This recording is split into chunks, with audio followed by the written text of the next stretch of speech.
Hello. Today I'm going to demo our new reports and updates to the slide rule Google Analytics 4 Classic Reports app. So first, you can see here we added a new Product Explorer app. We're really excited about this one. I think this could be a great tool to help you optimize your site and your Shopify store. What it does is it shows you the performance of your different products. So you can see the performance of all your products. That is from product view all the way through product purchase. Or you can break it down and filter by different product categories, names, and variants. So for instance, if I have product categories, our demo store doesn't have product categories, but if you're a large store and you have different product categories, like maybe teas and coffees or men's and women's clothing, you could select those and see the performance of just those products in that category. Same with product names.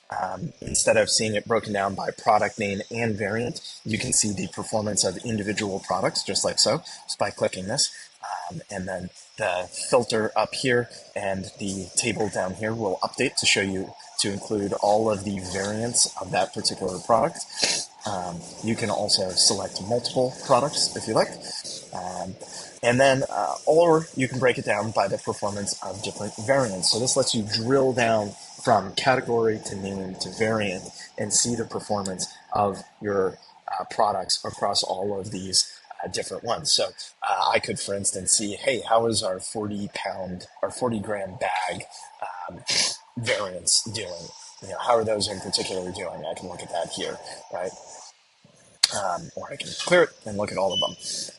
The report shows you a funnel here from, again, product detail view all the way through purchase. And then it shows you a breakdown of each product individually.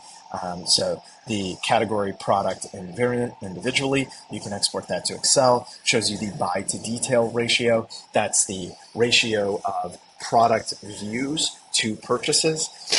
The amount of the product purchased, the amount of revenue attributed to the product, etc. All that is available in the Product Explorer.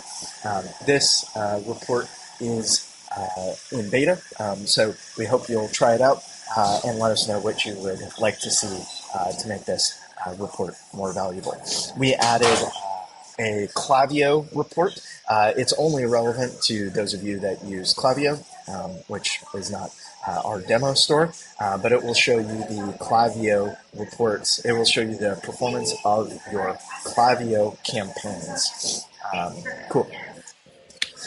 We also added the total discount amount to the order coupon report. So that is here. If you have order coupons, you will now see both the discount amount and the average discount amount, as well as the tax amount and the shipping amount here. I will say the discount amount and average discount amount is not a metric that's available in Google Analytics by default. We have to calculate it by making several API calls to Google Analytics 4. So this is not something that you can just go and replicate in Google Analytics 4 easily.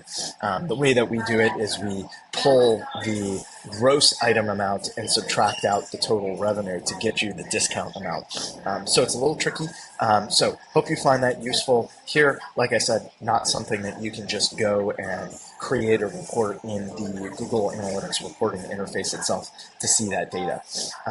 Along those lines, we also updated the source medium channels, campaigns, and landing pages report to let you see the conversion rate of all your different events, not just purchases. So I've got purchases here. Of course, they're still the default, so you'll still see e-commerce conversion rate, revenue, and unique purchases, which we just added, and purchases. But you can see the conversion rate of all of the different events, regardless of when you marked them as a conversion in Google Analytics 4. I know that that's something that a lot of people really struggle with is, hey, I have this newsletter conversion or this phone call conversion that's really important to me, but I didn't mark it as a conversion until yesterday. Can I see any data from that? Well, you can't in the Google Analytics 4 reporting interface, but you can here. Again, just us doing some multiple API calls to be able to get those kinds of metrics for you. So the way it works is very similar to Universal Analytics. In Universal Analytics, over here on the right, you could select the event that you wanted, the conversion actually that you wanted. Even in Universal Analytics, you can do all events, but now you can. So you can select whatever event you want. This will auto-populate with all of your events. So if I wanted to see like, hey, what is that's great, my conversion rate on purchases is that's fantastic. But what about add to cart? What is it for add to cart? And when you do that, it will update and show you the event value, the number of unique events, the total events, and the conversion rate for whatever event you have, in this case, add to cart. Great. Cool. Hope you find that useful. And then finally, we added a breakdown to the search usage report. It now breaks down, the breakdown dimension will break down for both search users and non-search users. So very simply, if I, for instance, select device category here. Previously, it only broke down the dimensions for search users, but now it does it for non-search users as well. Hope you find all these updates useful. Do let us know if there's anything else you would like to see, any new reports or any changes to the existing reports or anything like that, and we will happily add them to the Google Analytics app if we can. Thank you so much.